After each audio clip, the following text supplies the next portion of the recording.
During the reign of King George III, in Bristol, England, young Benjamin Blake, son of the deceased Baronet of Bretholme, is taken from his commoner grandfather, gunsmith Amos Kidder, and forced to serve his vengeful uncle, Sir Arthur Blake.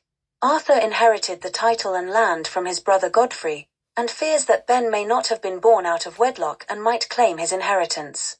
He compels the boy to become his ward and bonded servant, giving Arthur life and death power over the lad. Ben runs away to his grandfather, but rather than force the old man to live a life on the run, returns to Bretholme, vowing to endure whatever he must in order to one day prove himself a true Blake and recover his birthright. Ben, now a young man, has fallen in love with Isabel, his cousin and Arthur's haughty and scheming daughter. Arthur discovers the relationship and thrashes Benjamin with his fists, then beats him unconscious and flogs him mercilessly when he retaliates. Ben confronts Arthur that night, but is threatened with jail for breaking into his room to assault him, a hanging offense. Ben flees arrest, but his grandfather is imprisoned for helping Ben escape. Ben stows away on a ship bound for the South Seas, where he can make his fortune, prove his claim, and release his grandfather from prison. Ben is forced to join the ship's crew, but joins shipmate Caleb Green in jumping ship at a Polynesian island. There he wins the trust of the native islanders, finds a fortune in pearls, and takes a new love, a native girl he calls Eve.